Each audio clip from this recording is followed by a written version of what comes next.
अस्सलामु अलैकुम वरहमतुल्लाहि वबरकातुहू। जलाल पादशाही हो या जमहूरी तमाशा हो, जलाल पादशाही हो या जमहूरी तमाशा हो, जुदा होती सियासत से तो रह जाती है चंगेज़ी। नवंबर 2018 हिंदुस्तान में हमारी एक मुस्लिम बेटी जिसका नाम आसिफा था, उसके साथ दरिंदगी की गई और तमाम हिंदुस्तान के अंदर एहतजाज शुरू हुआ। उसी कड़ी में बुरहानपुर के अंदर भी एहतजाज हुआ। जनाब एडवोकेट ज़हीरुद्दीन अर्श साहब की क़यादत में एक जुलूस निकला जो जाकर एसडीएम कार्यालय पर ख़त्म हो गया। उसके बाद ठाकुर सुरेंद्र सिंह की क़यादत में एक और जुलूस निकलता है और उसमें पथराव होता है। हमारे 56 बेगुनाह नौजवान उसकी जद में आते हैं और उन्हें जेलों में जाना पड़ता है। क़यादत किसकी थी?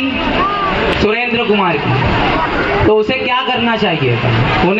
उसे उन बच्चों का साथ देना चाहिए था, लेकिन ऐसा कुछ नहीं हुआ।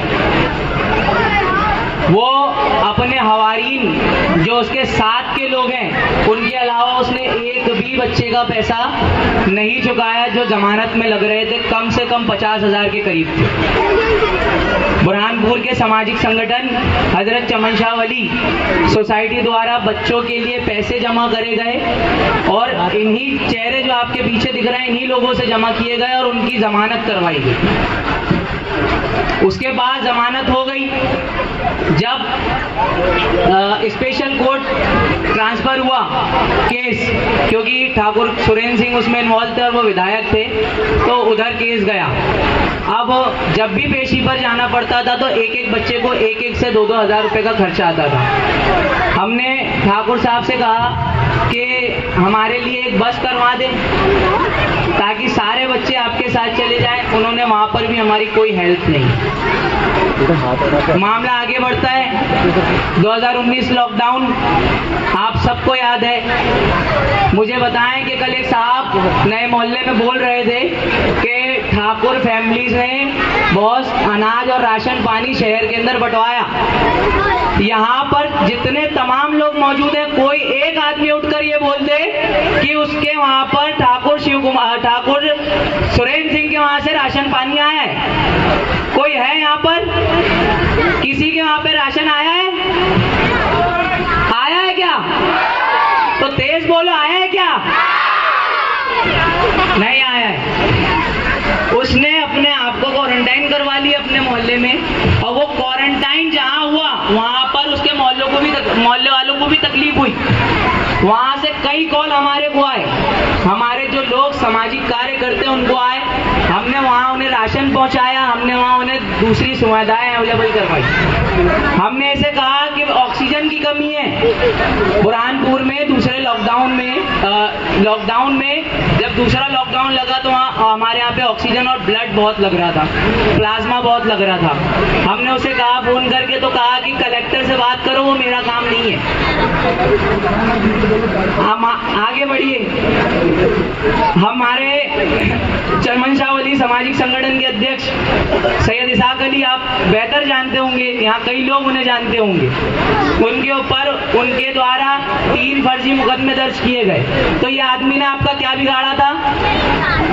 क्या बिगाड़ा था आपका? सिर्फ आपसे सवाल कर रहा था। आज जो लोग नफीस मंशा खान से सवाल कर रहे हैं, अगर 5 साल उससे सवाल किए होते तो ये नौबत नहीं आती। हमारे 23 पार्षद इस्तीफा दिए। ये तो पार्षदों की गिनती है, ना जाने कितने सारे ऐसे कांग्रेसी पदाधिकारी हैं। मैं खुद हरिपुरा से चुनाव लड़ा, 1250 वोट लिया, और मैं चाहता तो वहां चले जाता, क्योंकि मुझे अगला चुनाव भी लड़ना है कांग्रेस के टिकट के लिए। लेकिन कुछ सोच समझ कर ही हुआ हूँ, मौजे दरिया का हरीफ, वरना मैं भी जानता हूँ आफियत साहिल में।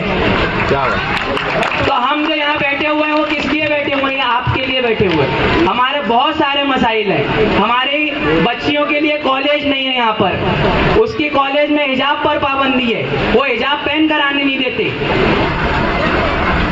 और भी दीगर दीगर मामला है, लौजियात के मामला चल रहे हैं, हमारे कब्रिस्तानों की बाउंड्री वॉल नहीं बनी हुई है, हमारे जो पिछड़े इलाके हैं आप जाकर देखिए नदीम गिराना और हमीदपुरा साइड, यहाँ पर कोई काम नहीं हुआ है। तो भाई ये कह रहे हैं कि आप बीजेपी को कुछ नहीं बोलते, आप हर्षवर्धन को कुछ नहीं बोलते, तो भैया वो 5 साल से विधायक थे क्या?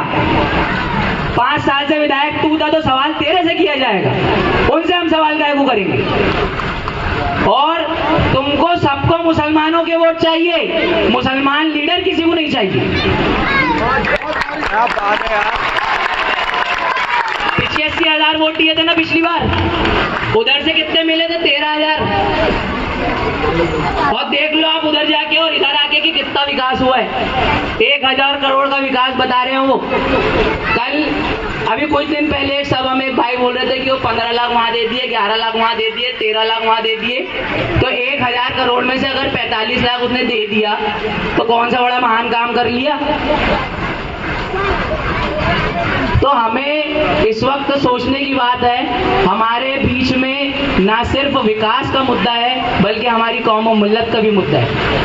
हमारा एक आदमी खड़ा हुआ है, आने वाली 17 नवंबर को हमें 7 नंबर का बटन दबाकर भाई नफीस मंशा खान को भारी से भारी मतों से विजय बनाना है और पूरे देश को ये पैगाम देना है कि जब बुरहानपुर का मुसलमान मुत्तहिद होता है तो शायद 3 हो 2 हो कितने भी मजबूत हो, हम उनको उखाड़ के फेंक देते हैं। अस्सलाम वालेकुम।